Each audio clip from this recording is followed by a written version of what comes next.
Well, I would say that was accurate, honey. Oh, sweetie. He's right. All right, guys. We should be up on Facebook, Twitter, and YouTube. So Okay. we'll just... Oh, she did have to call the parents, didn't she? Well, I would say I'm not sure. that was accurate, Okay, looks like it is. Can I get a quick Okay. sound test from all you guys, one at a time? What? I can Just start. tell me about your more. What? Are you starting? It's fine. Yeah, just whatever. 1, 2, 3, 4, 5, 6, 7, 8, 9, 10. Nope, I can't do it. 1, 2, 3. Now me, helicopter, chamber of commerce, beluga whale, lamp. No, that was a good sound test. Thank you. Thanks. Do we? Oh wow. The Human That's Torch. this is the order that will go in at the beginning too. Okay. The Human Torch was denied a bank loan. And then Brian, please. The Human Torch was denied a bank loan. One more time, please, Brian. 1, 2, 3, 4, 5, 6, 7, 8, 9, 10, 11, 12. Got you. Thank you. And Amy. 1, 2, 3, 4, 5, 6, 7, 8, 9. Hi, everybody. Welcome to the podcast. All right. There we go. So we're waiting on Mike Bryant. I sent him the other link. Okay. And so I don't know if you guys want me to... Should we kick her off or should we wait till he joins? No, yeah, we can We can kick it start. off. Yeah, we got. Okay. So We Amy, got- did we you got just plenty join? of Did you bandwidth. just join my watch party? Is that what you did? I tried and then I decided to start it on my own. Okay, but that was it mine or was it wrong about everything that you joined? It didn't let me do a watch party again. Okay. Same thing. It didn't, only- and then I went it back only out, let me Javier, share. and started it, and then it did. It was the weirdest thing. I wasn't able to do it, and now I That's just the did. weirdest thing. Well, all right. Besides you, You're weird. you're weird. I was only able to share it from MBC Studios to Wrong About Everything. That was the only thing it let me do. So I don't know. It wouldn't. 1, 2, 3, 4, 5, 6, 7, 8, 9, 10. Oh, and Javier, you're the quarterback, right? I'm the quarterback, so it's going to be me, Lauren, then whatever you guys want to go on. Whatever. Amy, Brian. Amy, Brian. Okay. All right, guys, let's kick her off. Have a good show. Thank you, sir. Support for Wrong About Everything comes from Minnesota's credit unions. Credit unions are locally based, member-owned financial cooperatives that return earnings to members through higher savings rates, lower loan rates, and reduced fees. Visit mncun.org for more information.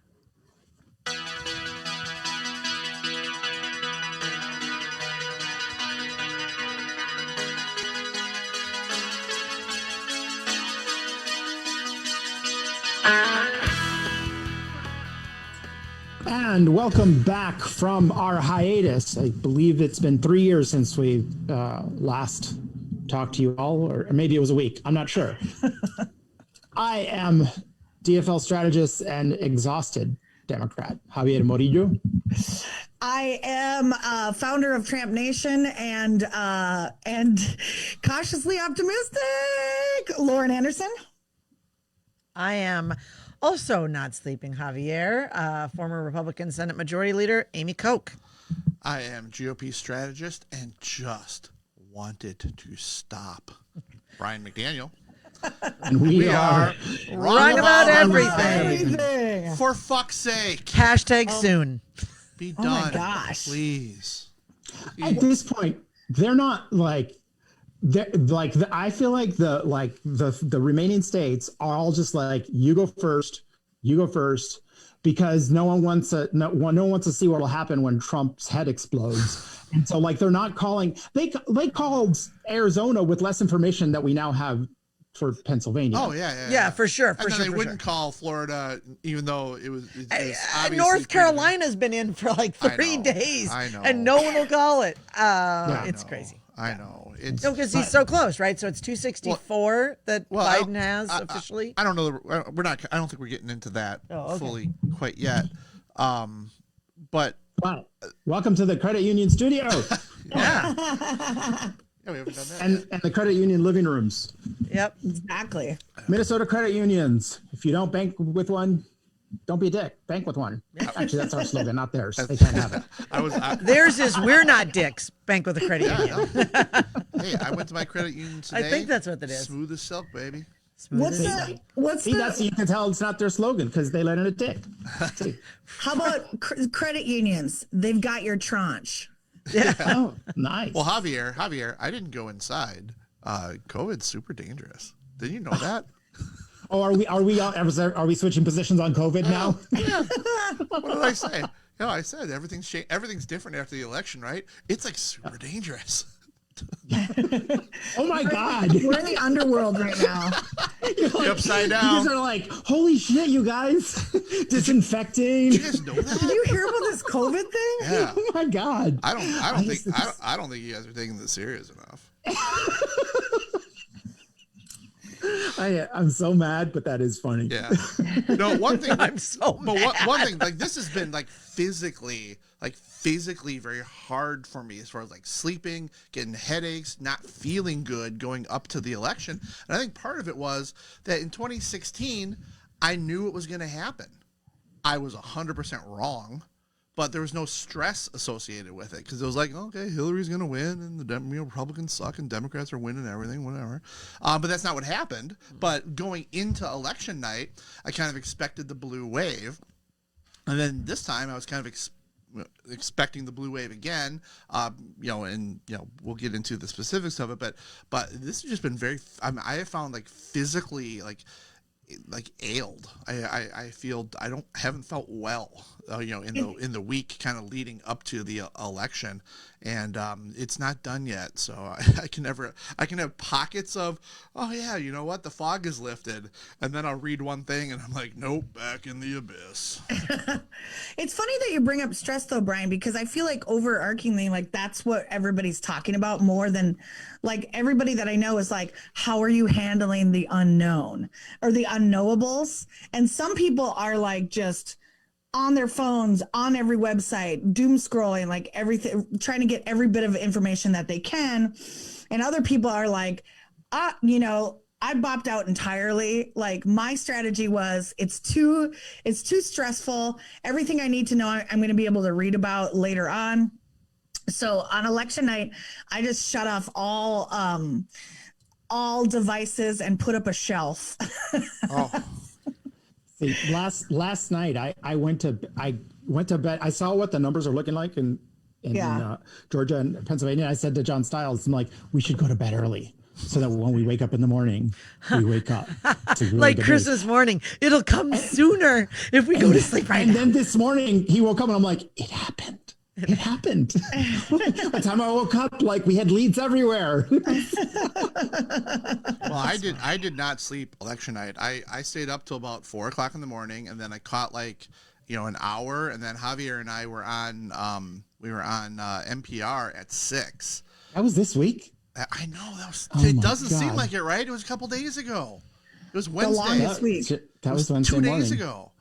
Wow. I liked your Brian, I like that post that you had that your wife put together like a treats basket for you. Oh Yeah. man, she is a saint. He Yeah. had like Twizzlers There and was Cheetos. Twizzlers, Cheeto Puffs, because Cheeto I definitely Puffs. prefer the Puffs. The Puffs, yeah. And then Reese's Peanut Butter Cups, and then there was also Diet Coke, bourbon, and Fireball. You do not deserve that woman. No. Yeah, that's like some next level Yeah. wife Yeah. stuff. And right here's there. the deal. That's Like I awesome. said, well, I want one Partner. next time. Right. And I know Partner. if I asked, she would give me one. Oh yeah, well. She's that No, kind of I woman. mean, like that's being a good partner. That's Yeah. not just being a good spouse. That's being like someone who just knows your. Yeah, Yeah. Jenny's awesome. And I got. She knows that this is your like Super Bowl and that you're like, I'm gonna just like wank off to these numbers all night. And so she's just gonna prepare you for it. So give me some Fireball She and just like cheese lets you puffs. go. Yep. So, Cheetos Puffs. Well, but the next day there was a dead disemboweled rabbit on our deck, and I took care of it, so I think we're even. So. you think that's the same thing? Well, That's not the same thing. Jenny's very appreciative. She didn't have to deal with it. Taking a dead rabbit off your porch is like it's like something you have to do. She like put forethought Oh, together yeah, of yeah. all of your Oh, favorite yeah. trees But and made it beautiful. Sometimes you the- like scraped carcass off steps. Like that's not the same thing. But hey, I'm from the suburbs, man. That's outside my comfort zone. And you know he was super whiny the whole time too, like ew, ew. And by I removed it, he means he called someone. No, he got a shovel she and said- some gloves, some of those yellow ladies' gloves. Put those on. Jenny goes, should I call my dad? And I'm like, no, I'll do it. Yeah, I knew he was whiny about it. So Yeah, whiny. he's dressed like like Kravitz. That's my neighbor. It's my boy thing for the year. Yeah. Well, hey, Well, Lolo, you we have a guys- new sponsor. We have a new sponsor. Do you want to hear? Tell us. Yeah. Okay, us. all right. So it's the Citizens League, Lolo. They are a bipartisan, statewide nonprofit. They are recognizing and celebrating everyday people who have stepped up, helped out, and made a difference in their community in 2020. So you can join the Citizens League. I think this is a great idea. You can join the Citizens League on November 19th for a live virtual event hosted by Jenna Shortall of Care 11. Yeah. Friend of the program. A friend of the program, celebrating these Minnesota leaders nominated by people like you and you and you. And you, like me. listener. Yeah. So you can go to citizensleague.org/MN Civic Leader. So citizensleague.org/MN Civic Leader to nominate your neighbors and consider supporting the Citizens League to help bridge political divides to create effective policy solutions that work for everyone. You can also go and nominate your favorite podcast that you're listening to right now. Yeah. Yeah. Well, I mean, and they didn't ask that to plug in that way, but I just think, makes sense. Might as well. It just might as well. It just right? makes We're sense. doing some good, I think. It's the clear choice. Well, and we are waiting a little bit. We're having a little bit of a technical difficulty, but we're trying to get Mike Bryant on from Bradshaw and Bryant, who's going to talk to us a little bit about some of the legal stuff that's going on about the election. But while we wait for Mike, I will read about his firm, Bradshaw and Bryant. Their entire team of attorneys and staff is dedicated to providing the legal advice you need, combined with the service and personal attention you deserve. If you have any questions about how they can assist you with a personal injury, wrongful death, or criminal defense matter, do not hesitate to contact them. Consultations are always free. Contact them at 800-770-7008 or at minnesotapersonalinjury.com, and be sure to tell them that the gang at Wrong About Everything sent you. So, all right, well, let's just... I don't want to quarterback for you, Javier. Maybe we should just launch into what we're doing, and we can bounce over to Mike when he comes up. Well, so one of the things that's been did you guys watch the press conference last night? Trump's press conference? Oh, it was Something. something. It was wild. Yeah. I watched it. You know did it's a you big watch deal it? if I even watched it. Because I was intending to not watch it. And then I was just sort of doom scrolling. I've actually been really zen pretty much all week. And because on Tuesday, I got a little annoyed with like Democrats who are like losing their damn minds. And I'm like, you guys, we all knew going in that our votes were going to be counted second in the key states, because that's just we knew. Everyone chilled the fuck out. Yeah. It was a little much. So I've actually been calm. But yesterday I was a little bit doom scrolly, and like the tweets about the speech, about the press conference were like on an extra level of extra. It was like extra because people were like, oh my God, like, what is he doing? So like, yeah, what did you think, Lauren, watching? I so rarely watch Trump do anything, because he instantly makes me feel crazy and upset, and like I just can't help but screeching lies. But I felt like I don't know, man. Like listening to him talk, I felt like it was to the fact that Twitter even put out a statement being like, the tweets that he's sending are you should fact check his tweets. Basically, I'm forgetting the label that they used. It just makes me feel like that his press conference proved what I've always thought about the president, is that he does not represent any of the otherly things that are attached to a presidency, like decorum, stoicism, any kind of like leadership that we recognize to be like safe and secure, and he breaks everything apart as opposed to like knitting things together. Whereas like I felt like Biden's speech was like, stay calm, everybody, democracy can get messy. You know what I mean? Well, and everybody's calm while they're winning. I mean, Although at that point he was actually down in the count in pretty much all the states except maybe Nevada. Well, He but was even That was on the first night. that was on the last first No, night. she's talking, On the she's talking first about- night she's he's talking about down, last but night. like we felt good, and he was, but yeah. So let's get some legal analysis of last. Yeah. because there's some lawsuits curious. popping. Sounds Speaking crazy of, to even ask for legal analysis of the claims the president was making last night, but we're going to have to, because he made lots of claims and there have been lots of lawsuits. So welcome back to the show, Michael Bryant. Mike, How are you doing today? hi, Mike. Hi, how you doing? So let's see, where do we even start? So so tell us about I don't know, just any of the. There have been so many legal cases filed this week. Some of them bounced out very quickly, others still pending.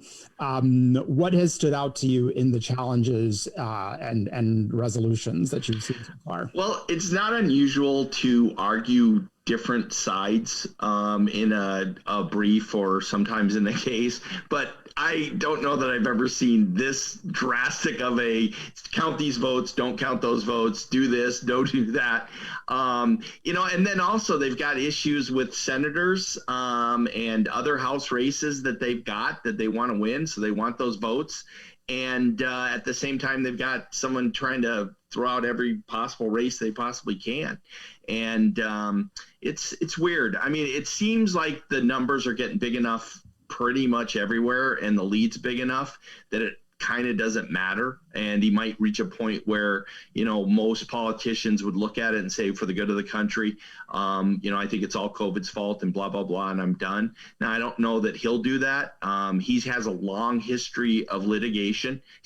He's sued lots of people many, many times. He's also got a history of losing a lot of litigation. So I think he's going to lose a lot of these challenges. And he loves to go to court. I mean, it's amazing for a guy who seems to really not like lawyers. He loves to go to court. So Yeah.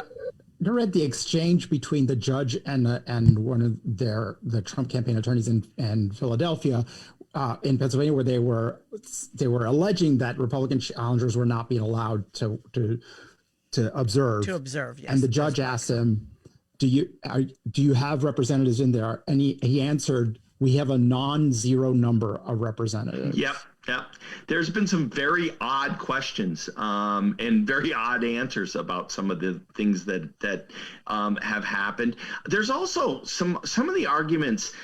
I mean, all of you have been around elections your whole life. How would you know who to give a Sharpie to and who to give a pencil to? I mean, Are they showing up with their in their head who you're thinking? And what are you referring to there? There's allegation there. Arizona, because Arizona is claiming that a whole group of people got Sharpies, and so their votes weren't any good because they wrote on them with Sharpies because of some violation. And I don't know anybody that knows the vote that well, that knows how to hand out, pencils and Sharpies. It's like, maybe they ask them to line up how they're going to vote first. Well, and Mike, I've been involved in recounts before, certainly nothing at the presidential level.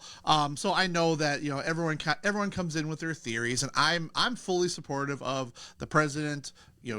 If there's something to litigate, let's litigate it. Let's make sure everything's right. He has that right. I believe that if everything was flipped, the Democrats certainly would exercise whatever legal rights they have. But one of the things, and this kind of is along the lines of what you're saying about, is like, how do they know who to give the Sharpie to?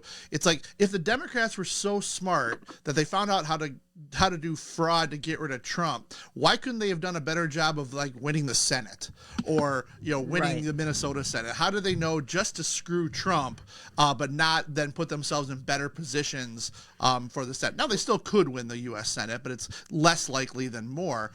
So that's one of the things that makes me think, okay, if all of a sudden every Democrat won every race by large margins in areas where they normally don't win, well, then maybe we kind of give it the side eye. But if it's just that one guy's having trouble, but other people aren't, I'm certainly less likely to buy into, a conspiracy theory. But that's what the courts are there for. Figure it out. Yep, and there's a right to fight. I mean, it's not saying you can't fight certain things. And I've been involved in 2 recounts, and it's crazy when you actually look at ballots on how people vote. They do some weird stuff. They do weird stuff. Actual ballots. I was involved with the Coleman recount, and it is some strange stuff. And also, by the way, this is historically close. Let us not. I mean, this is coming down to thousands of votes in these. I think I saw which one is it that's up 2,000 votes or something? I mean, it is just ridiculously close in these states. So I think that either side was going to make some challenges. I don't know, because I would suggest, and I'll be just a second, Lauren. But if the votes were to come in like normal, if they in those states had counted Pennsylvania the way they would counted normally, if they had counted Georgia the way they did normally, I think this would have been shutting down. I mean, people in the West would have looked at it and said, it's over. Biden's won this thing. It's over. And he won by 4 million votes, or he's winning by 4 million votes. Yeah, in the overall. popular vote, but not in these states. These states are within thousands. That's what matters. Those are votes that came in. And if they came in like normal, and Pennsylvania's called it earlier in the night, or Georgia looks like it's going earlier in the night, and there's a certain weirdness about the way the votes were counted and they were done that actually kept this thing probably closer than it is. And in the end, I think we're going to look at this and think Biden won this thing huge. Votes that came in, and if they came in like normal, and Pennsylvania's called it earlier in the night. Awesome. Do we get some feedback there? No, it's fine. Okay. Lauren, you go. Ghost Bryant. I have a question about who's paying for it. So I know that recounts cost money, but if Trump brings all these cases forward that he alleges, then who's paying for that? And then is there a way that the taxpayers can be like, no way, man? Because I think that I was thinking about potential recount for Wisconsin and whatnot, and how even some Republican leaders were like, don't bother. Last time we did a recount, it just cost the taxpayers money, and it was the exact same count. And I thought that was fascinating that Republicans themselves would be like, don't bother with the recount. Well, and so with all these legal stuff, who is paying for these suits? It depends on the law. Right, it depends on which each by state decides there's a threshold for recount. Right, but there's campaigns get caught for, they end up paying for some of it. If it's an automatic recount by the numbers, then it's there. But if there's if there's lawsuits that take place, you're supposed to pay for it as part of the campaign, and apparently Trump's been fundraising off that. But it still uses the court system, and it still uses people in the court system, and he seems to use private or public lawyers like they're private lawyers, and so there is a taxpayer funding to it. I don't know if you guys talked about this earlier, but boy, you look at what happened in Wisconsin compared to here. He should have gone to Wisconsin 3 or 4 more times and stayed. The people who convinced him to come here are absolutely wrong. Well, he should have gone to Wisconsin. He insisted on coming to Minnesota. It was him. Well, he had a real burrow under his saddle after 16 because he got within 40,000 votes in Minnesota, and he only came here once. And so he threw down the gauntlet afterwards. And even in 18, I heard about it because I was running the U.S. Senate race for Karin Housley, and we would hear all the time, the president is so frustrated that he got that close in Minnesota and didn't get over the line. So I think everything I heard is from his folks at the campaign were saying, let's leave Minnesota. Let's focus on these. And he was insistent that he could get Minnesota. Isn't that so funny though? I feel like that's totally ego driven, right? Like Minnesota has constantly served up blue for its presidential races, for years and years and years. And the fact that he came that close, it's just he's just so limp-dicked about it that he's like, I'm gonna waste my campaign funds and come back to Minnesota. Well, one thing I would say. Sorry, you go, Mike. I think he had people around him, though. I mean, some of this is the idea towards a governor race in 2 years. And so there's people who are very close to him that are advising him about coming here.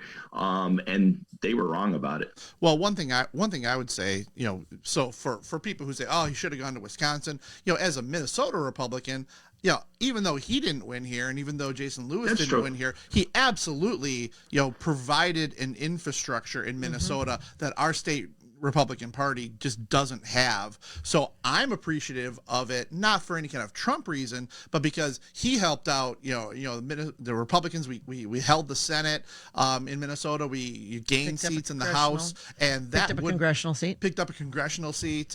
Kept one in the first that maybe we shouldn't have. I don't know, but the infrastructure that he provided is beneficial to Republicans. Now, for his own, what Mike's talking about, for his own benefit, maybe he should have spent more time in Wisconsin. He fell into the Hillary trap. Although, well, that, and also if you looked at the polls at the end, the averages it was better here in Minnesota.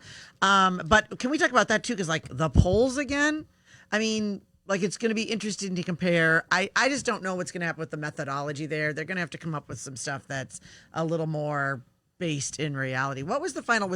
Did Biden win by 9 points in Minnesota? I think it was 8. 8, yeah. Yeah, 8. And very interesting that Republicans, Minnesota went back to our ticket splitting ways because there were many, many districts, like in the state Senate and the state House, that the Minnesota Republicans, not many, but several where they outperformed. So do we remain the only split legislation in the country? Still the only one. Yep, still the only one. Basically, most legislators stay the same. That's such a nuts idea. I thought we'd be able to turn it, but here we go again. Close. We'll talk about that in Minnesota for sure. The Minnesota section, because there's a lot to unpack there. So where are we timing wise with some of these races? Are the ones that because I know that is Georgia now saying that they're going to have to recount, and then are the major within the margin of error? Yeah, that's automatic. Are the major legal battles now Arizona and Pennsylvania? Is that kind of what we're? I don't want to say down to, but are those the major ones we're looking at, Mike? Yeah, I believe so. I mean, Nevada is open. They're still counting votes till the 8th, and that's something they had for a rule. So depending on where Nevada ends up, Nevada is probably gonna see its own litigation. There's been litigation started in Wisconsin and Michigan, I doubt there wouldn't be in North Carolina. So.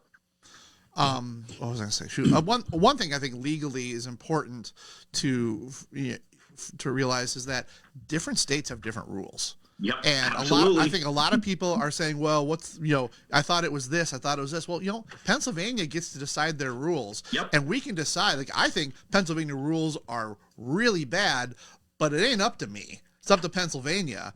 And if you want to know why they're not counting their votes early, it's because our legislature lets us do it. Their legislature didn't. So this isn't all, those idiots in Pennsylvania. Well, they might be idiots, but they're just following law, and it's state law, not federal law. And it's different in Minnesota, different in Nevada, different in all these different states. And it's not perfect for us who just want we want an instant answer, but it's not going to change. There's not going to be a federal standard. I mean, not just as the law, but in those states, it's Republican legislatures that specifically were asked by their secretaries of state, because of COVID, and that because we've known for a long time that there would be more absentee ballots. That this was done. So for this very reason, just like Donald Trump has been saying all the summer long, don't trust absentee ballots, don't trust mail-in ballots, and so it was designed to create this chaos. It's just that the numbers have been are overwhelming as they're counting, and there's a limited amount to what they could do. They can't shut down counting, but they certainly intended to. Well, so I think that is, Mike. I think that was a calculated mistake on the Republicans' part. That idea that they were going to sort of make enemies of the mail-in ballot. And I talked about this. I was actually very proud of myself. I was in August. I was telling Reuters that, hey, here's the risk that you get a surge in November, end of October, November. Here we are. And you have been saying all along, don't vote absentee, don't do mail-in, or you've been at least, adding doubt to this. And for a very long time, the president was making an enemy of the mail-in ballot. And now what we're seeing come home to roost is the mail-in ballot. And then everybody's like, well, why are the mail-in ballots so Democrat? Well, because, a lot of Republicans with a very big megaphone, the president was telling us they were wrong. They were bad, or they were not to be trusted. Yep. Although I think if you're in Pennsylvania and you're a Republican legislator, you're probably glad the votes have come in the way they did, and the words came in the way they did. And I believe if you're a Republican in the West, you're happy that Pennsylvania didn't come in earlier. Yeah.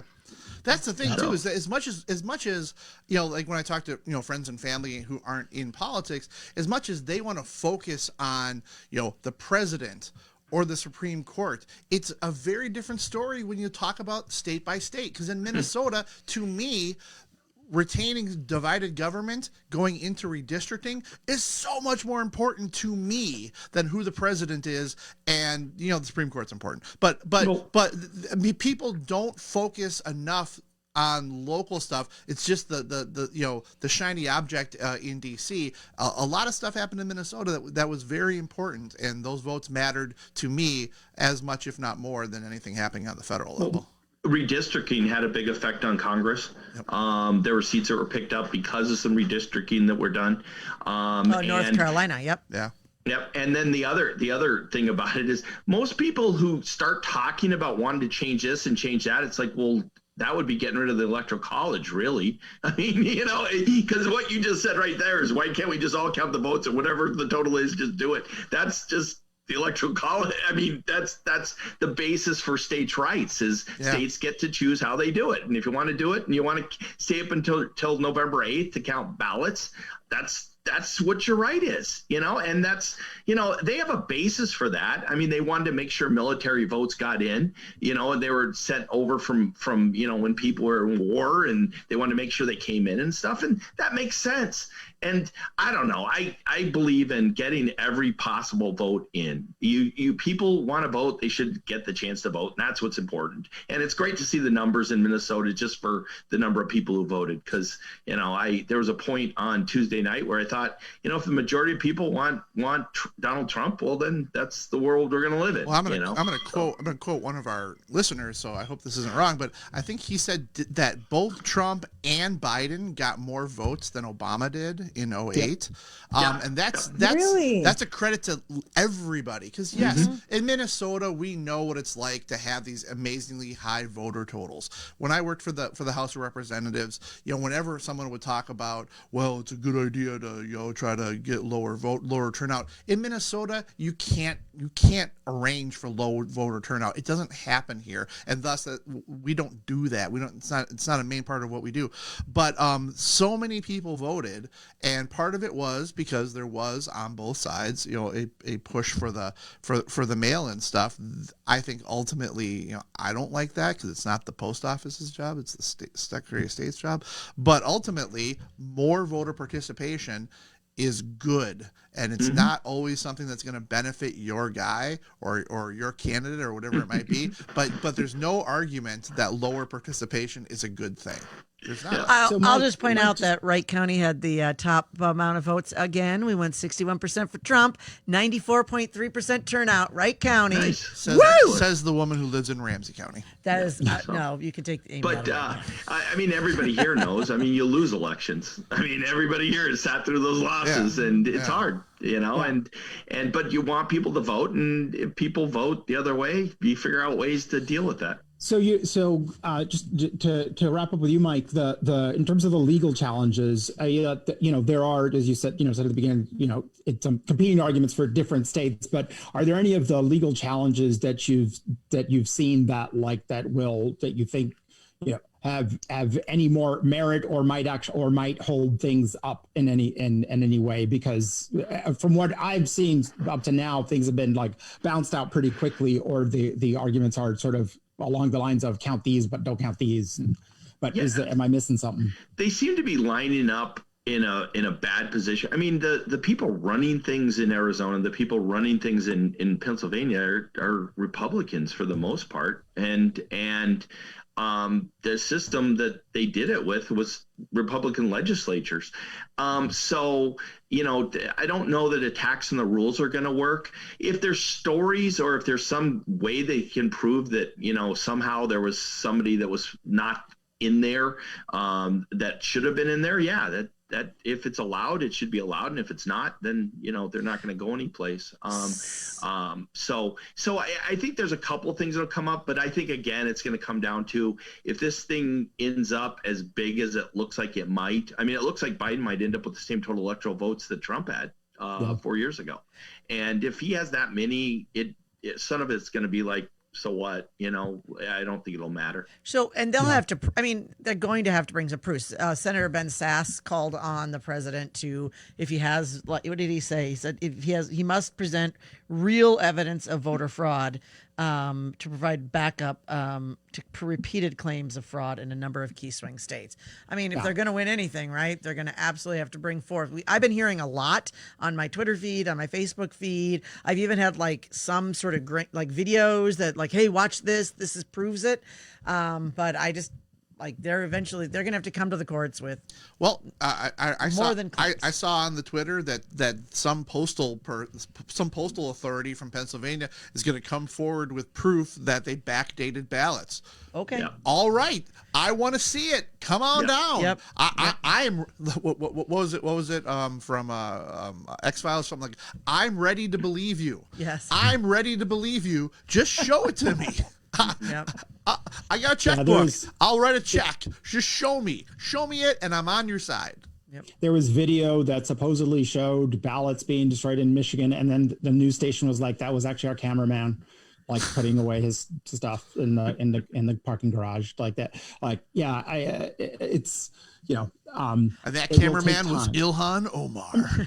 It'll be interesting, right? That because it is interesting already, sort of which Republicans are speaking up at all and which are not. And Mitt Romney has said that the president, that his speech last night was inappropriate. However, Michelle Fischbach, Congresswoman-elect from the 7th District, has gone full bananas and is saying the same thing as is parroting.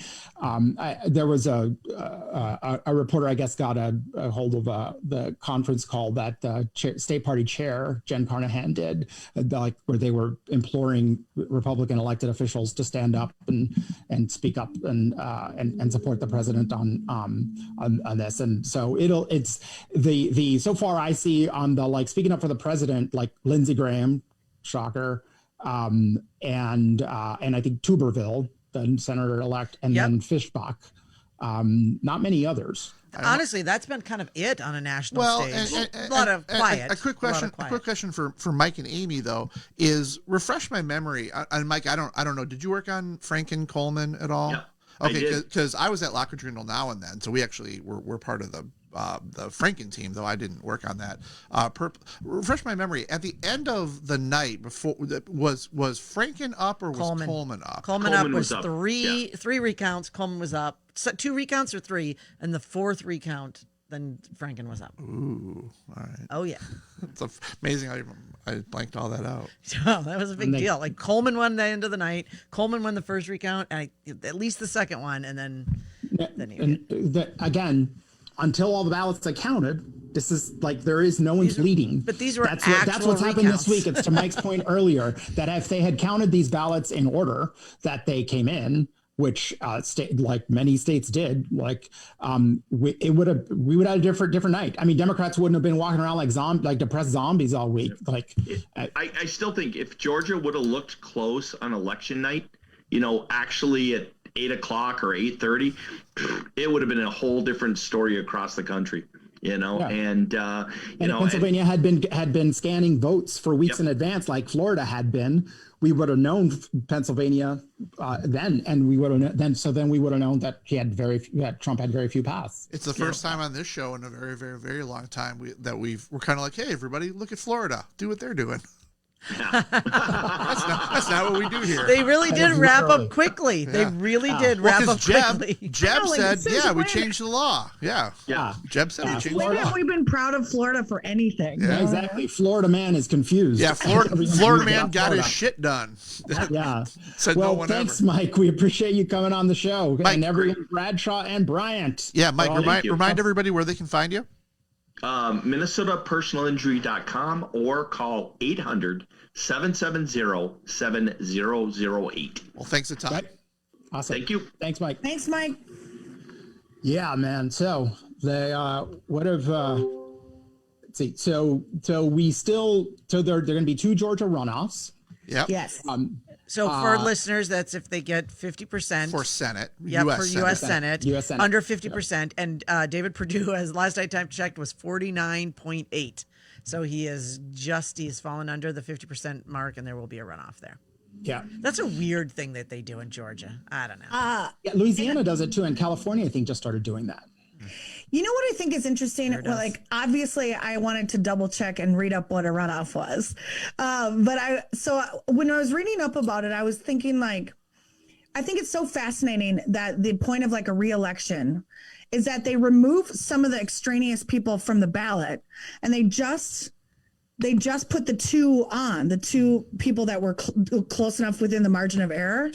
And for some reason, a lot of times when they clean up that ballot, it causes like somebody to take a clear majority. It's like if you take it's like that teaching concept where you limit the options to kind of free up your mind.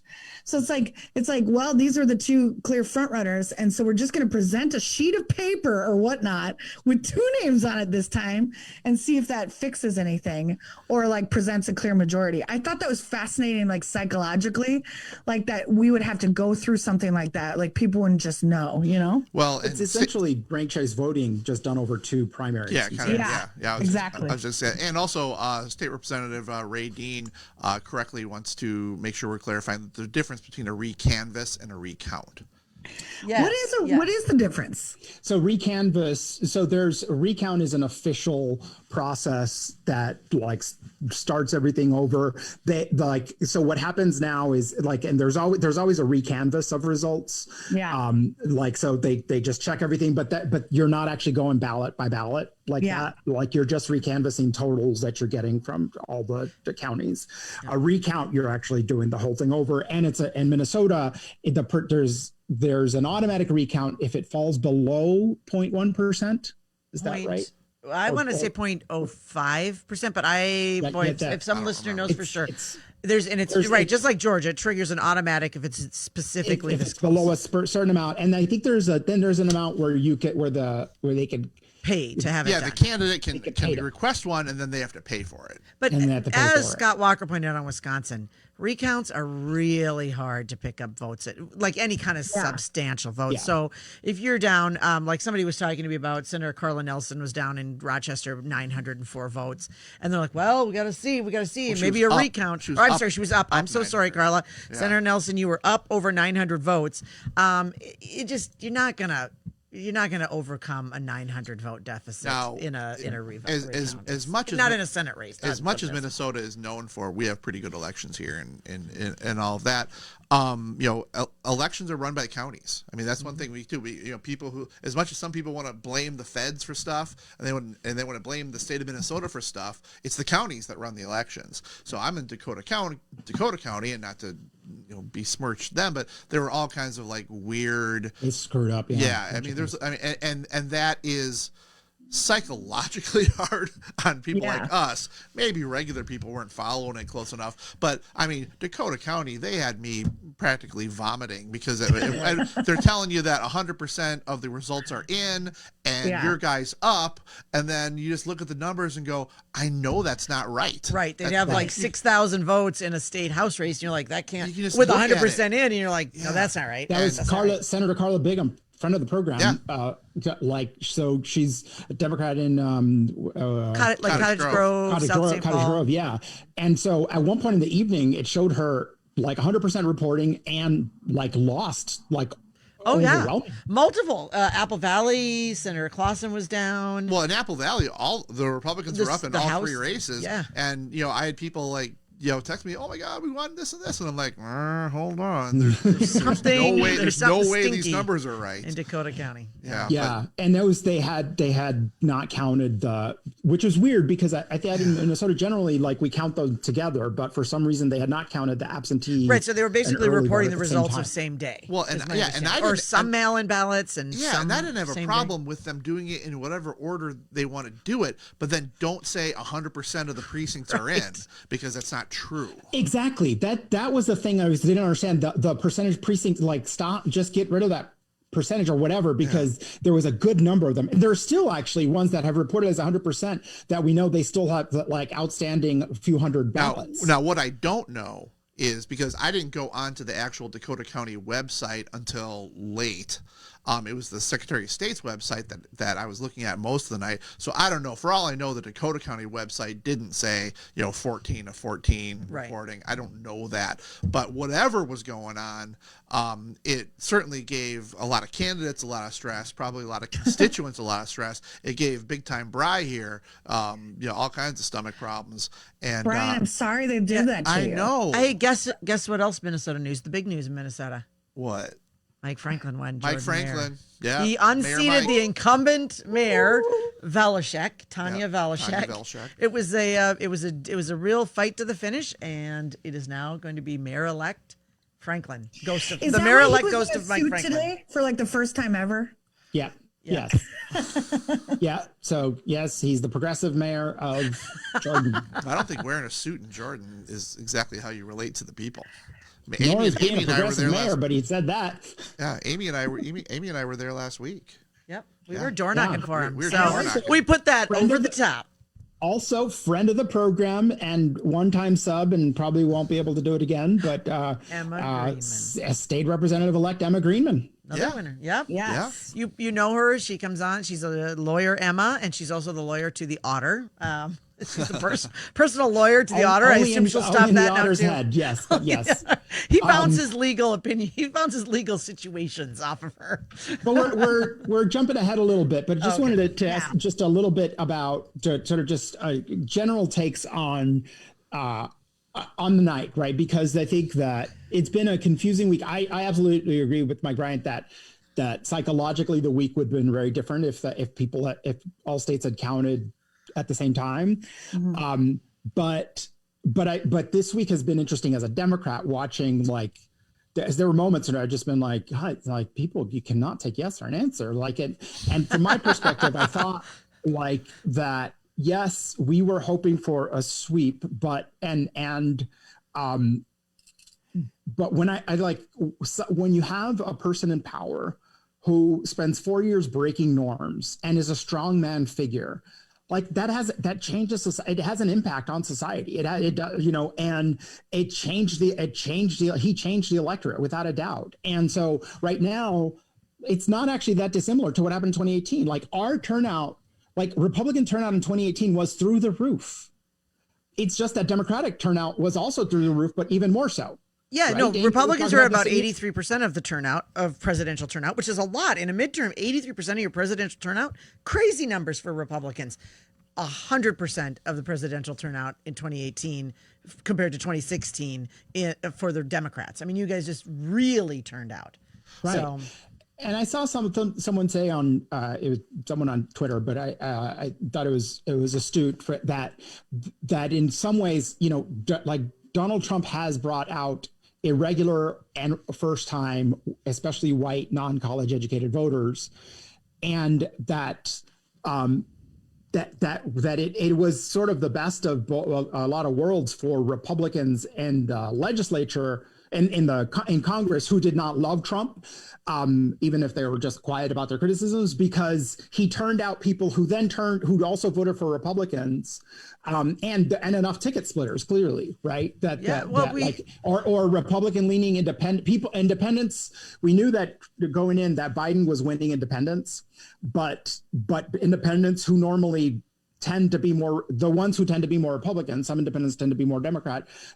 Probably just may have been voting for Biden, but then voted for their local Republican member of Congress. Yes, for sure. Like in the state Senate, so there's kind of like 5 top races, right? Senator Limmer up in Maple Grove, Senator Hall in Burnsville, Senator Jerry Ralph in St. Cloud, Senator Carla Nelson in Rochester. Oh, Senator Senjum in Rochester as well, which was interesting. And then Senator Housley, a friend of the program, out in Stillwater. And of those, the spending was I've never seen anything like it in a state Senate race. Millions of dollars spent on the left from like all over the country. So you guys really had an eye on the state Senate and flip of the state Senate. These districts were just, I've never seen so much money spent. And I'd be interested to see what the final totals, but the October 20th totals were over $1 million, which just doesn't happen in Minnesota. But it did happen in this case. Anyway, of those three came out. We lost Senator Dan Hall lost in Burnsville and Senator Jerry Ralph lost. But they significantly, every single one of them significantly outperformed Donald Trump, and the Democrat significantly underperformed Biden. So Biden, I mean, is that part of like Biden's argument that I could win in places where other Democrats couldn't? Is that what that's saying? Is that what happened in Pennsylvania? He could actually win in certain parts of Pennsylvania and Ohio that other Democrat candidates couldn't?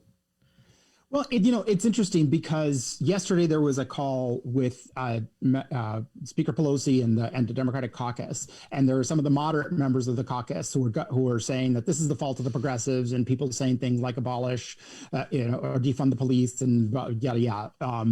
And that's the conversation on our side. I think if I am Biden, one of the people who is making the case from the beginning that Biden's the right candidate, I'd be sitting pretty right now, right? That's what I'm saying. Yeah, because it may, people may not like this. I was an Elizabeth Warren person, but it may be that their theory of the case that he was the one candidate who could beat Trump is true. Well, sorry, you go.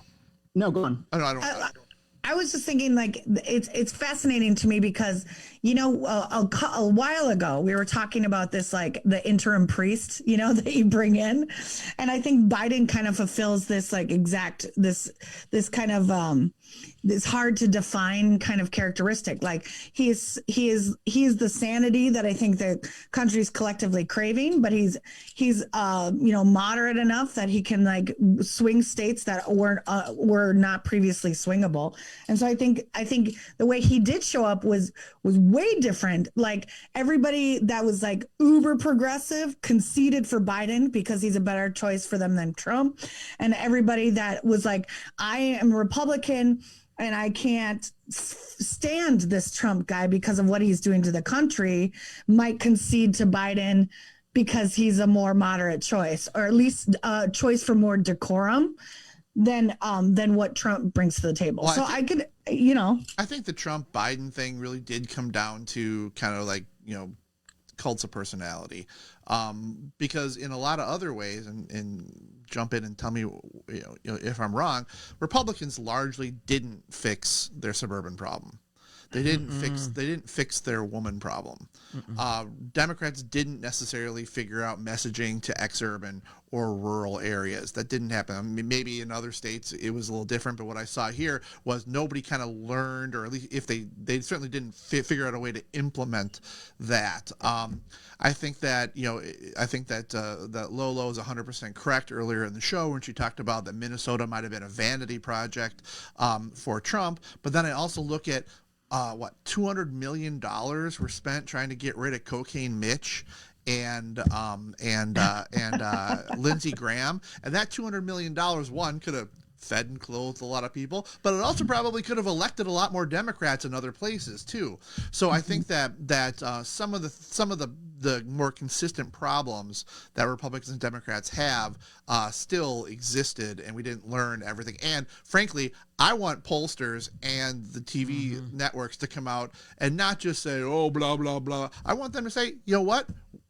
We need to figure out what we're doing because what we're doing is wrong. Yeah, they never do. They always talk about tweaking around the edges, or they'll say, well, we didn't factor for the education gap, which, I mean, I'm sure there's some truth to, but it doesn't seem like they do any kind of wholesale changes. And it's been all over the map. Well, and 538 just might not be the gold standard anymore. I mean, I used to consider him a wizard, and now he's wrong like everybody else.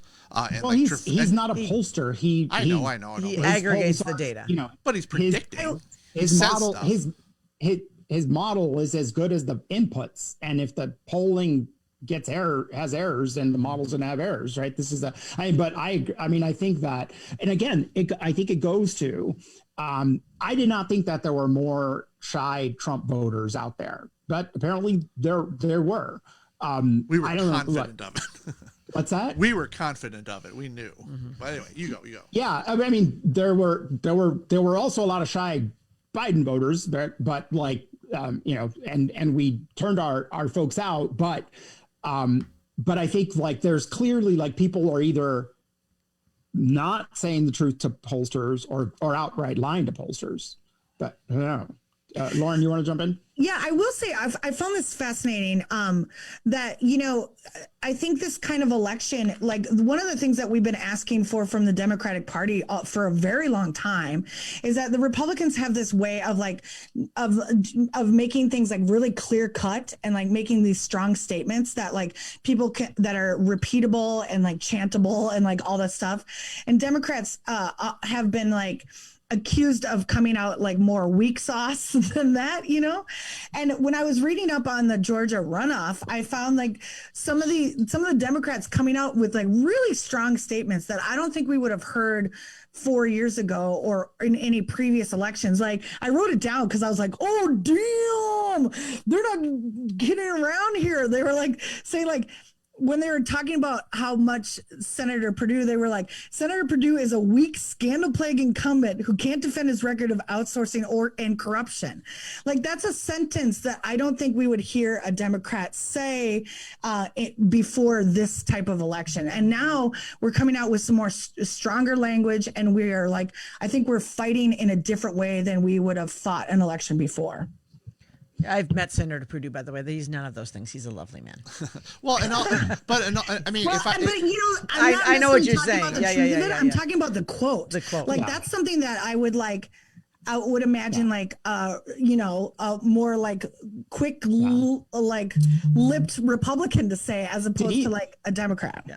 But he also did the insider trading on the COVID stuff, right? It wasn't just Loeffler. It was Loeffler, Burr. Those were the two big ones, right? I don't know if the Purdue thing, I never saw anything that really made me go, because I was very upset with Burr, who I've also met.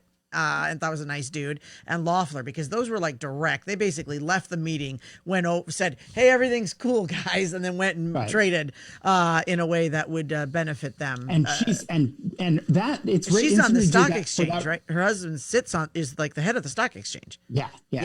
So, but I heard that about Purdue. I've never really seen. I haven't had anybody. I don't know. Somebody could send me stuff. I mean, and then just like the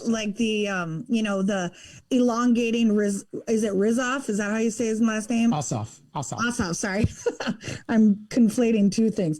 It like making his nose bigger and like, anti-Semite statements, like stuff like that is really fascinating in that particular race. But I just say I appreciate the big swing, because I don't think Democrats are weak. My dad is my greatest example of a Democrat, and he's a war vet and a firefighter and has 7 motorcycles. Like, he's a tough dude, and he talks that way, and so do all the Democrats in my life. But they, so I do like to see more of a charge coming from the Democratic side. Well, and I won't spend too much time on this because we need to keep moving. But as we were trying to fill the days, up to the election while we're going over stuff, I saw a documentary on, I saw it on Hulu, and it's called Hillbilly. And it's a, feminist movie maker who grew up in Kentucky, who essentially was like looking at, through the lens of Trump just won. This was 2016. Why was her family that kind of used to vote Democrat or used to kind of go back and forth, all of a sudden now they were just all in on Trump, and a lot of what they talked about in this documentary was how the media and Democrats really talk, ill about, people from Appalachia and stuff like that. And it was interesting because watching it made me uncomfortable, thinking, we like make fun of them, and it had a real historical perspective of how people from Appalachia are treated a lot like African Americans, and all these different things to kind of diminish them as far as, what their intelligence level are, and that they're violent, and that they have kids and they don't take care of them, all this stuff. It was super interesting. And I think kind of until Republicans start saying, hey, how's our messaging being perceived by the females and the suburban people and people of color? How are they perceiving it? I think Democrats the same way had to put themselves in the positions of these people who they're being kind of discounted as being too dumb to know what's in their own good. Whether that's true or not, they still get to vote. And are you pushing them further away or bringing them closer in? It was interesting to me. But. I mean, I think there are lots of lessons that each party can take from this election. Some very good and some very bad. That each side would I think needs to think about, both in, like, we think about Minnesota and nationally. I mean, I think, when you look at, it's not a sustainable problem, I'd say, that, for Republicans nationally to have, like, 7 of the last 8 elections, Republicans have lost the popular vote, of presidential elections. And that, and now what we're seeing in Georgia, being in this time, like, that's also that the lesson for us is organizing, right? Mm-hmm. That there has been like Georgia, Democrats had given up on Georgia, and Stacey Abrams just refused to, like, I listened to her speak, like, she just, like, would speak wherever Democrats came together and make the case for the number of Black voters and Black, Latino, Asian voters in the state of Georgia, because the state is much more diverse than people recognize. They're there to be tapped into, and the demographics of Texas are also dramatically, like, when you look at the voting eligible as opposed to voting registered or people who actually vote, there's big chasms there. And so for Democrats, it's about paying attention to that and organizing.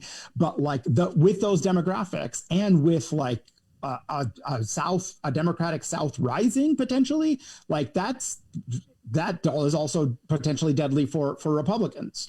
Well, right. I was just going to say, but also Republicans could have an opportunity there. If you saw what happened in Miami-Dade with the Cuban vote, Republicans and Donald Trump in particular did very, very well.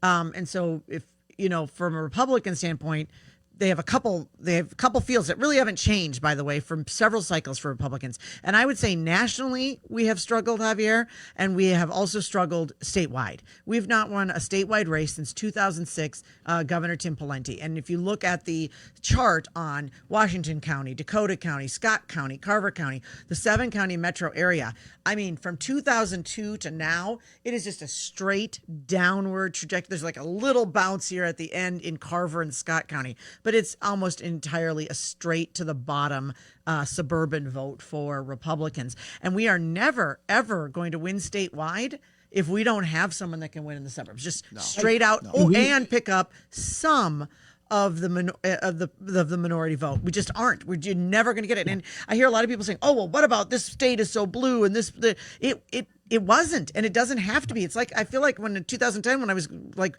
doing the Senate elections and no one would believe me could win, and I just looked around and goes, there's no reason the Republicans can't win here. There's absolutely, positively no reason, except that we are leaving votes on the table and that we are picking candidates that cannot pick up those votes and messages that don't.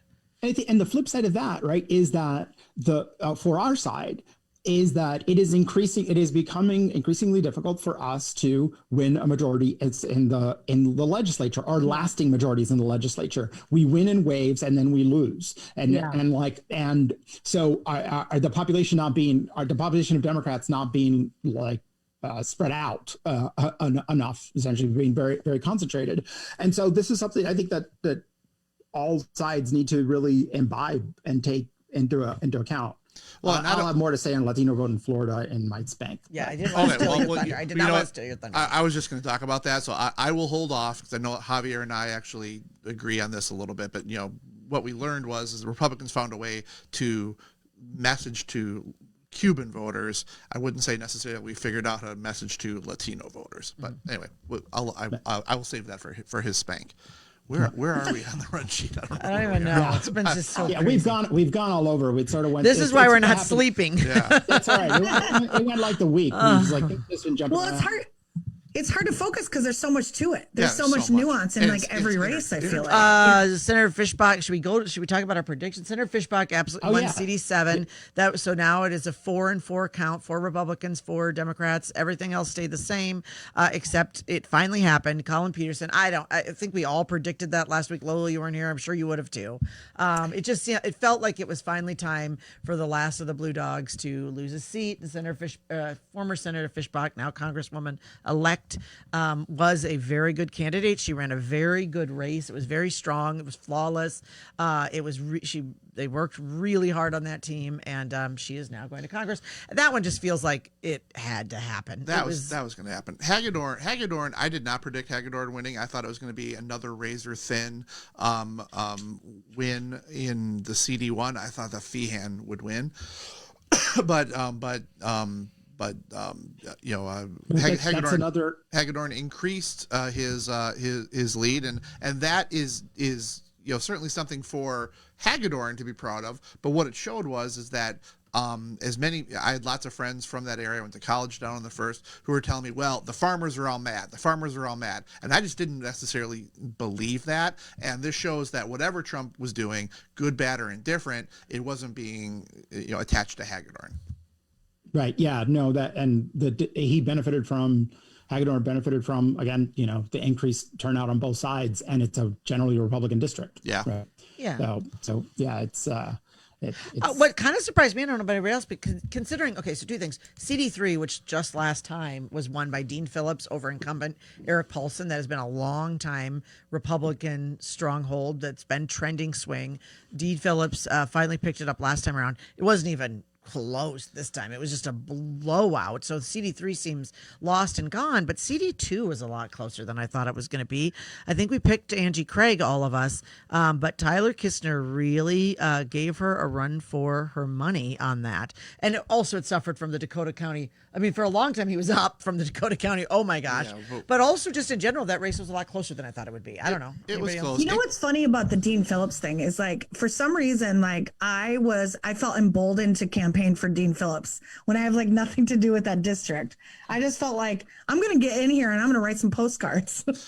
And so I wonder if that's the case. Like, more people have more time on their hands, and they were like more active than they would have been had, because I was surprised about the Craig thing as well. Well, and I think, kind of going back to the third, I think that the third was a moderate Republican district, and that was a credit to, and this I'll telegraph my thank to Jim Ramstad. And then Eric Paulson was able to go in there, even though he was more conservative. He had a very, very, very strong link to Jim Ramstad. In fact, Eric Paulson was my boss when I interned for Jim Ramstad. And then once that Ramstad link was gone, as much as Kendall Qualls is somebody who I think people see there's a lot to like there, that district is just gonna be super hard for somebody to win. In the second, down in where I live, the Angie Craig and the Tyler Kistner race, one of the things that kind of made me angry election night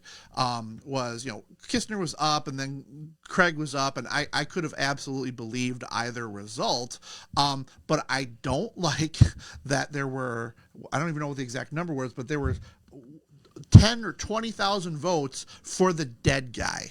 And maybe all 20,000 votes of those would have gone to Angie Craig. Maybe they would have gone to Kistner, or they would have been divided in between. But for anyone, and I know that this is something that we had Secretary of State Steve Simon on last week. We had a state law that would have pushed that to February. It got trumped by federal law, and I get that. That's fine. But when I see people voting, and I know people that voted intentionally for the dead guy, that tells me that dead guy should not have been on that ballot, and it would have potentially changed who represents that district. Maybe not, but I think it was the wrong call, and that's just world according to Brian. I have a question for you guys about Minnesota in general.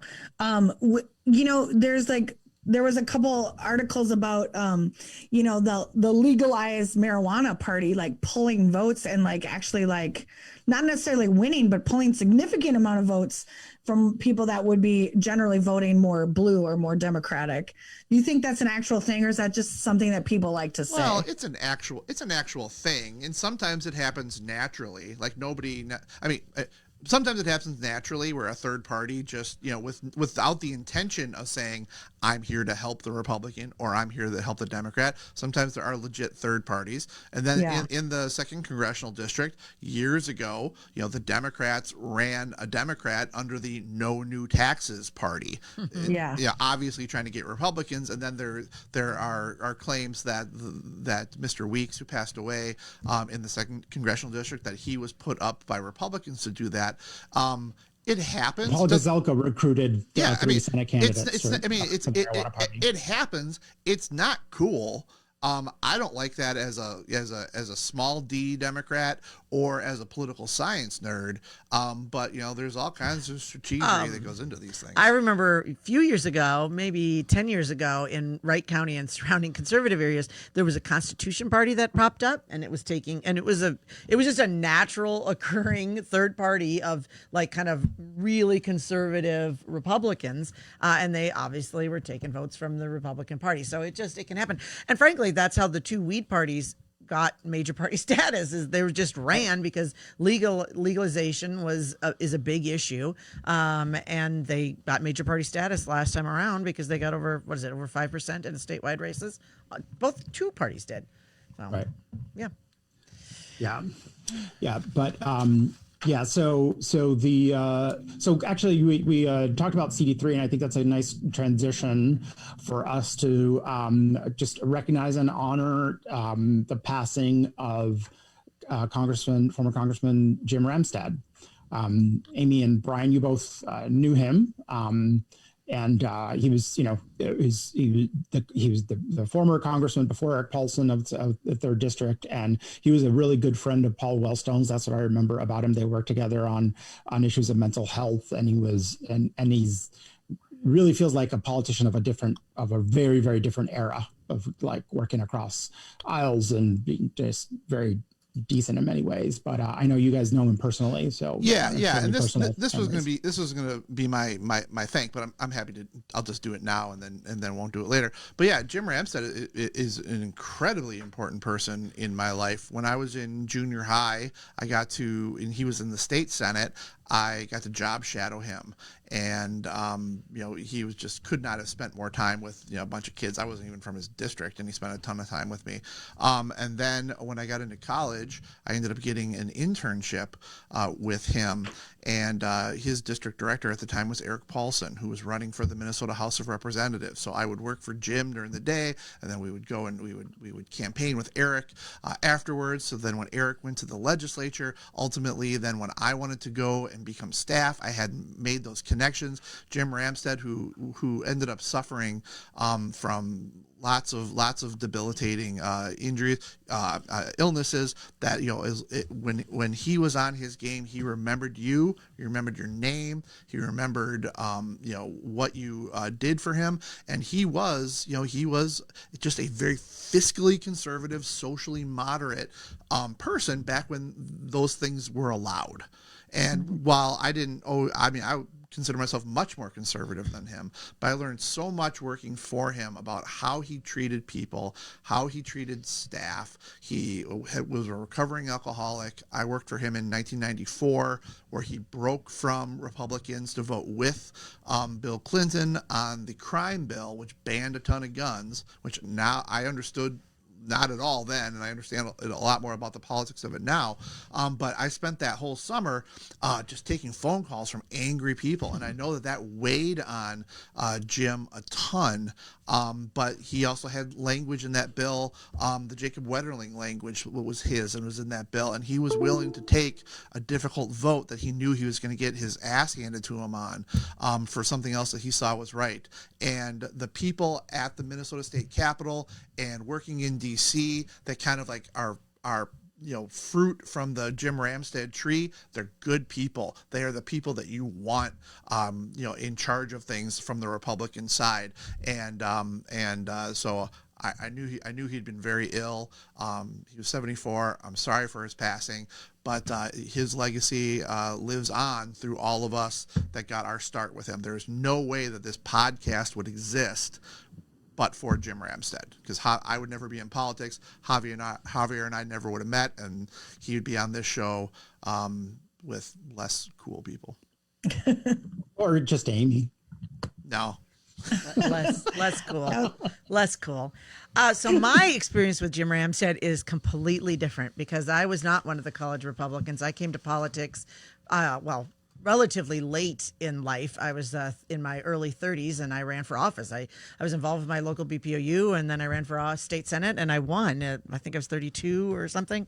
And so I actually never knew Jim. I was not in his district, and we'd never met. And even as I kind of climbed in public Republican politics and became majority leader, I still never met Jim Ramstad. Obviously, I knew who he was. He had all kinds of folks like Brian that had come from Jim Ramstad's kind of, his staff and had grown up, and they were a tight group.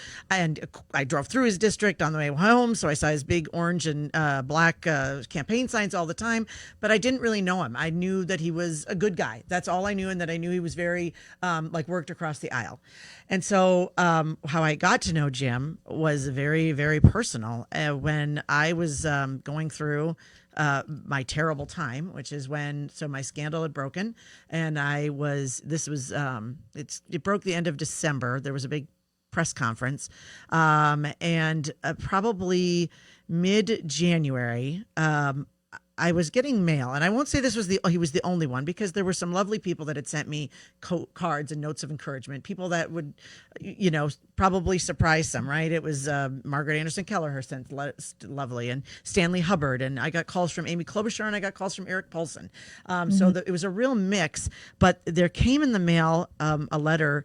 It was like a big thick envelope and addressed to me, and I opened it, and it was a 3-page handwritten letter, and it started with, I think I'm going to get the date quite wrong, but it was July 5th, 1981.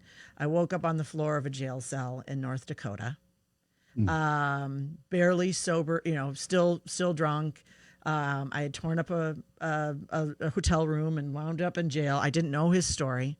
And he went on and detailed that, and he talked about the pain, and he talked about coming back from that, and reconciliation with yourself and your family and your constituency. And he talked about pain, and he was talking so directly to me. It was hard to read. So many people had given me very lovely things, but no one can understand what it's like to have your super personal pain brought into a public light like that unless it has happened to you. Everyone can imagine, because people have gone through divorces and people have struggles, but to have it on the 6 o'clock news for night after night after night, it takes a very special person. And he outlined it in this letter so clearly, and then he just said, let's get together. And so we went and we had lunch. Again, first time I had ever spent any amount of time with him, and we cried, and he talked about my future, and he told me it was going to be okay, which I'd never believed. And he asked me, it was the beginning of January, and I had kind of said that I wouldn't run, but I'd asked Bruce Anderson and stuff, just hold off before you announce, because I'm not sure. And Jim talked about me running, and he said, I was worried about standing in front of my Republicans and being judged. And he said, I will stand on the stage with you. And I said, well, it's Wright County and you're a rhino, so you can't. No, that's not what I said. I really didn't think I was worth it. But that never, ever came to his mind. He would have absolutely done that had I run. And then, within a couple of weeks of that, my mom was, terminal brain cancer, and actually then Bruce did announce he was going to run, and the door was totally closed on that part of my career, and I was divorcing, and all the things piled up, and my time with Jim was very like just that year, right? And it was just as I needed him. He was like an angel. And we didn't even have like lots of conversations, but he was always there for me to text. He was always at the ready for me. And I knew he was there. And it was the first time because I knew he really understood what I was going through, that I finally believed, because people would say to me, "Oh, Amy, it's fine. We love you. And we don't care what happened." And I would think, they're just being nice. But when Jim Ramstad said to me that it was going to be okay, it was the first time I allowed myself to hope that it would be. So he gave that to me, and I want his family to know, because he probably never told them. Maybe he didn't even realize how important he was to me, but I think I'm probably here because of him. So, So thank you, Jim Ramstad, and rest in peace. And yeah, I can never say thank you enough. Thank you guys both for sharing those stories with me. Like, they're beautiful tributes to a man I wish I would have known just from what you've said. So thank you for sharing that today. I loved hearing that. I'm sure his family will too. All right. So we go to, does anyone have any plugs? Well, Javier, you and I are on Almanac tonight. Yes, we are on Almanac tonight. Yeah. Yes. How about that? So that's one. And so you can watch us 7 o'clock on TPT or over the weekend and streaming online, of course. So we will, it's a panel of 2 as we do now during COVID. But Brian, you got anything? Are you live or are you Zoom? We're Zoom. Okay. Zoom. Well, Amy and Pandemic's not over. Pandemic's not over. Unlike what Trump told you, the election happened and the pandemic is still here. Well, Brian's taking it very seriously. You guys feel loosey goosey about it. It's super dangerous. Yeah. I know. Next week, like Lauren and I should be in studio, and you guys like Zoom, but like and in hazmat suits. Yeah. No, hey everybody, live your lives, wear your masks, keep businesses open. So Amy and I, every Monday, we're on the Bob Chancer show, so I'm sure we'll be talking politics there. But then on Sunday, I'm going to be on At Issue with Tom Hauser, and my DFL counterpart will be Senator Jeff Hayden, making his debut on the At Issue program. Wow. Excellent. Lolo? Lauren, you got anything to plug? I don't have anything necessarily, but you can always follow me on Instagram at TrampNation7. It is an entire Instagram page dedicated to trampoline pictures that even in these uncertain and anxious times, it will make you feel better. That's it. That's all. And a note on that. We have this ongoing conversation, Lauren and I, about this because I can't believe the number of people who have joined Tramp Nation because of Wrong About Everything. And that's lovely. That's cool. I just hope you're also going to our Patreon page. Yeah, most of them are tramping. Most of them are following both, which they should be. So Julia Eagles is our election week, not a dick. Thank you, I mean, even in the middle of a busy election week, Julia thought of us. I know, right? She's more than not a dick. She's awesome. Yep. Thank you. And a multitasking, not a dick. Clap for that. Exactly. Multitasking. That was, yes. So thank you very much. For the rest of you, patreon.com/wrongaboutEverything podcast. You won't be as awesome as Julia, who thought of us during election week. We know, it's a busy week for everyone. So you have a little bit of a reprieve, but as of, tomorrow, no longer, you're listening to the show. Could you spare a couple of bucks? Because I think you can. We all think you can. We know lots of you. Yeah. And we see you download us. Yeah. So throw a few bucks away. Would it kill you? No, it wouldn't kill you. That's the answer. It would not kill you. So just don't be a dick. Unlike COVID.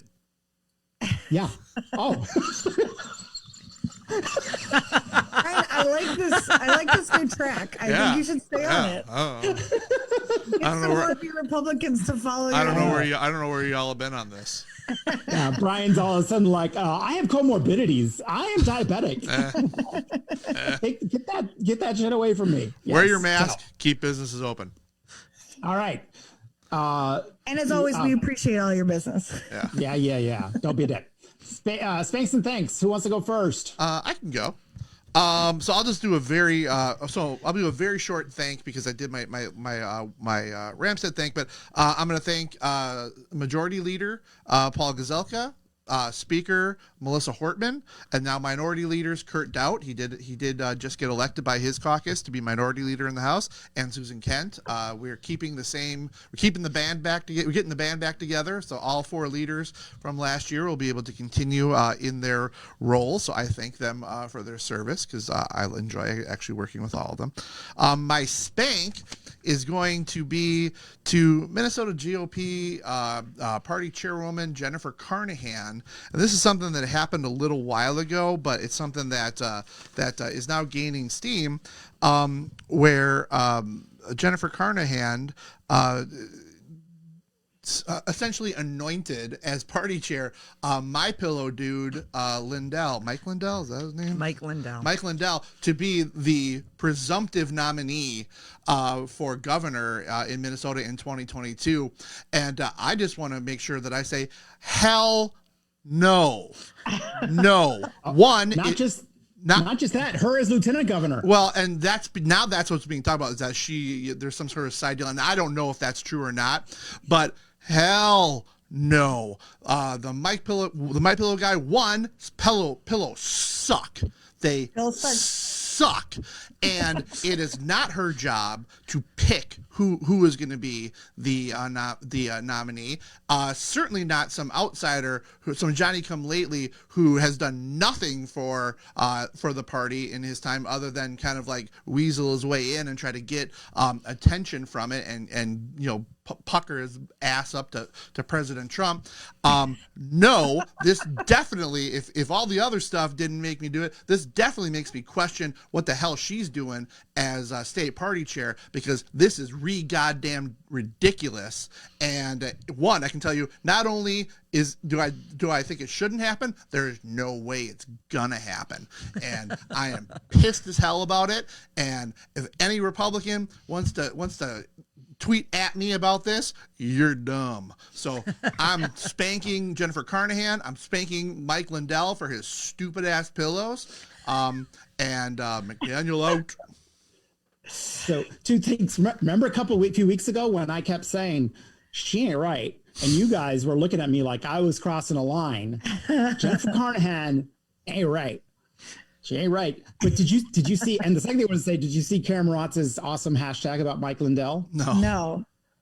Hashtag pillow sham. I did see That's that. good. Oh, that woman. That woman. I did see that. That woman. Yes. So if the delegates want to pick him, fine. They're dumb, but they're fine. But she doesn't get to pick it.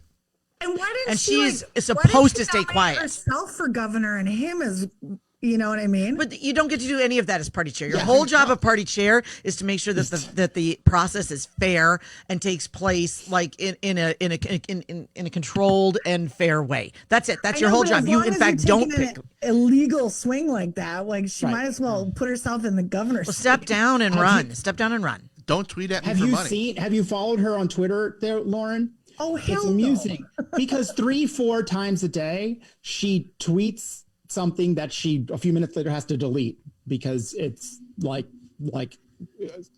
accidentally bananas, like all the time. Her Twitter feed, she should have an auto delete on it.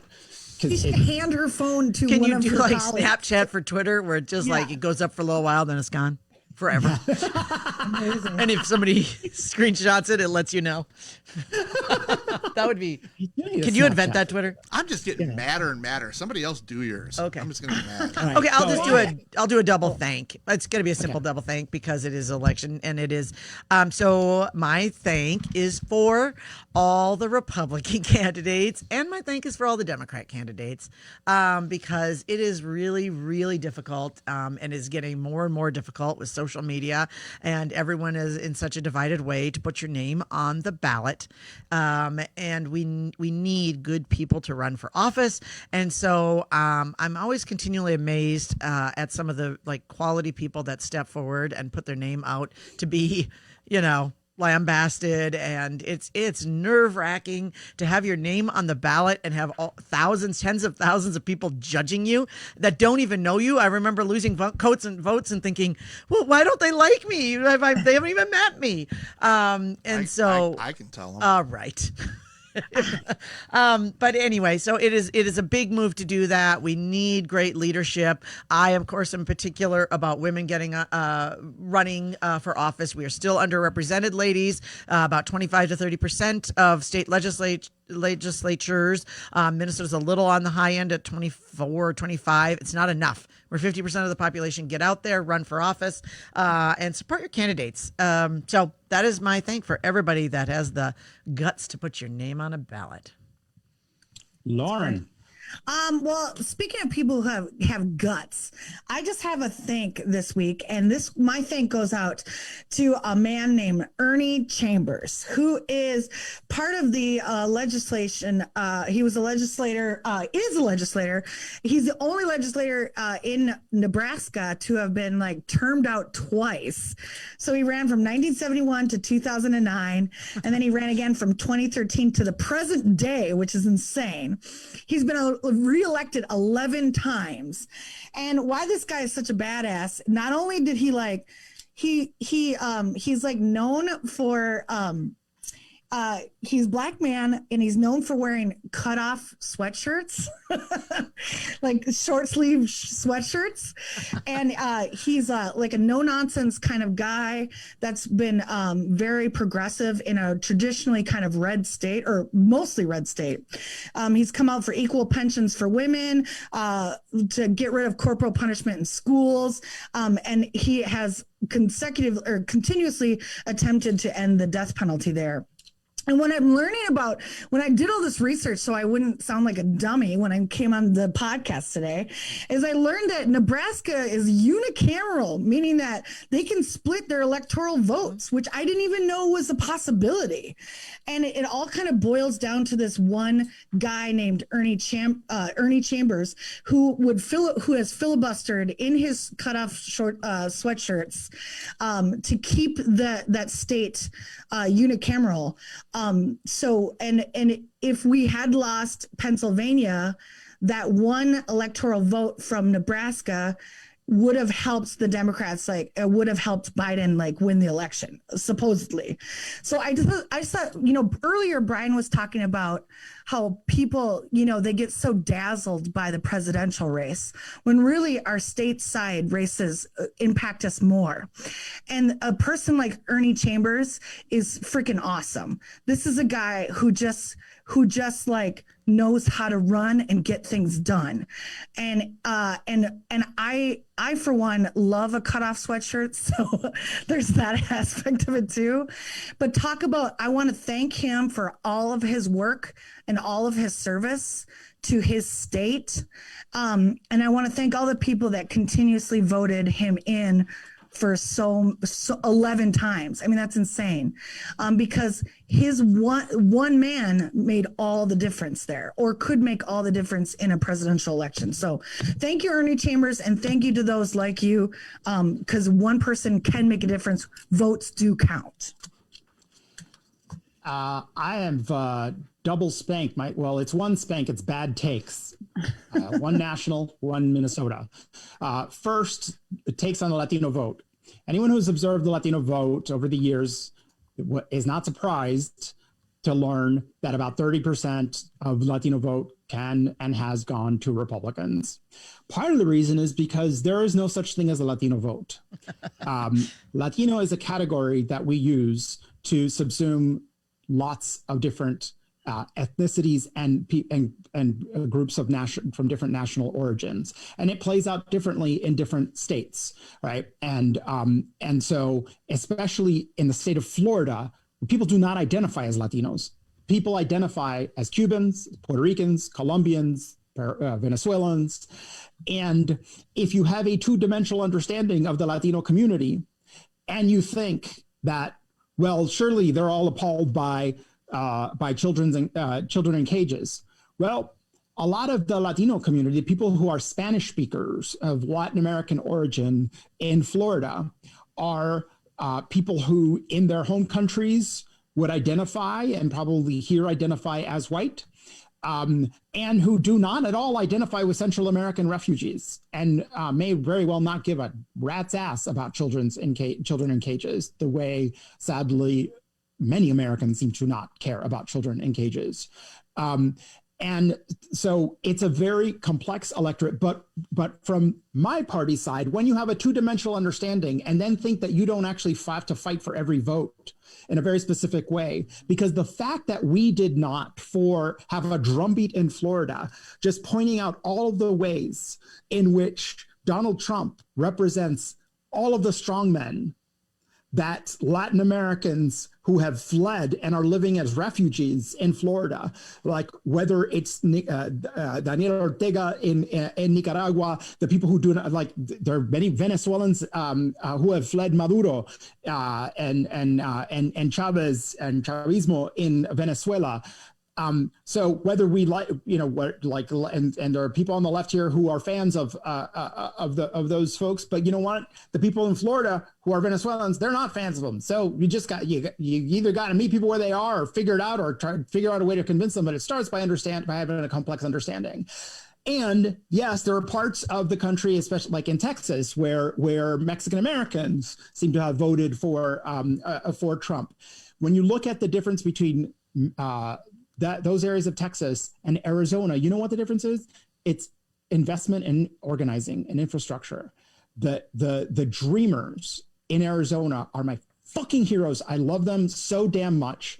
They founded organizations like Lucha and another group called Poder, who have been working. And you remember years ago when it was out of nowhere, suddenly Sheriff Arpaio was defeated. And everyone was like, what the hell? Because Maricopa County seemed like it was the center of like really racist, anti-immigrant rhetoric and policies and everything. And that was the work of those young people who are now slightly older and have been working their freaking asses off. And that's what it takes is organizing. And so my party needs to learn to tell the difference between a Puerto Rican, a Cuban, a Colombian, and a Mexican, and the difference between a Black Puerto Rican and like we are a complex people. And by the way, our community needs to deal with its own anti-Blackness, because a lot of what happened in Florida too was we were so worried about the reaction of the suburbs, of the white suburbs, to the racial uprisings of this last summer. You know where there was a real backlash was amongst a lot of Latino voters of a lot of different groups in Florida. And there was massive disinformation and misinformation. I had read up on this and got so alarmed. I was doing texting into Florida, and I read the text back from people, the things that they were spewing back, and conspiracy theories, and it was bananas down there. And that's what happened because we assumed we knew. We had a two-dimensional understanding of what Latinos there were. So that's first bad take. Second bad take is Minnesota. So Congresswoman Omar is a very important leader in the Democratic Party for progressives especially, and has her personal story and her passion play an important role in our party's politics right now, without a doubt. Like her or not, that is without a doubt. However, it is a leap from that some people make that are Dave Weigel of the Washington Post tailed her the final weekend on door knocking, and then he made claims, and the Congresswoman's campaign made claims that she increased turnout in CD5, and that her work won the state for Biden. And Dave Weigel and others, and there's another national reporter who tweeted something like that today. And there's one thing you could do. You could just look at the actual numbers. And in CD5, Joe Biden got 73,000 more votes than Ilhan Omar did. And Tina Smith got 40,000 more votes than Ilhan Omar did. And she underperformed her like in 2020, there were 100,000 more votes in CD5 than in 2018, but she got 12,000 fewer votes than she did 2 years ago. I say this not to slam her, not to we're all free to love people. That's for what they are but let's not make up stuff about what they are not. And why it's particularly important to me is because the numbers that we have had in CD5 are the reason why, what we were talking about earlier, why Republicans can't win statewide, because we had big, and who built that turnout machine was Keith Ellison by having a permanent campaign infrastructure 24/7 all year round. And that canvas that Dave Weigel followed around was a paid canvas, and which is great, but that's different than an operation that is staffed and where you recruit people and you generate excitement and you actually do increase turnout. So the lesson for us, again, organizing works, Democrats. So let's do it, and let's not pretend we're doing it while we're not. And with that, anyone else? Sorry, I think we're done, right? No. Yeah, that was it. Yeah, with that, I am declaring, what did Trump say about the states? I am claiming all 50 states as mine. Javier Morillo. I am about to stage a runoff to the bathroom, Lauren Anderson. Yikes. I want to make sure everyone's heard about this COVID thing and encourage everyone to wear your masks and so we can keep schools and restaurants and bars and stores open. And I'll be heading to Las Vegas to help with that count. Amy Koch. And we are wrong about everything. Wait for me, Vegas. Yeah, the only count you're going to help with is on blackjack. Or a crap stable. Yeah. Yeah, you think they'd be better at counting. 7, 11.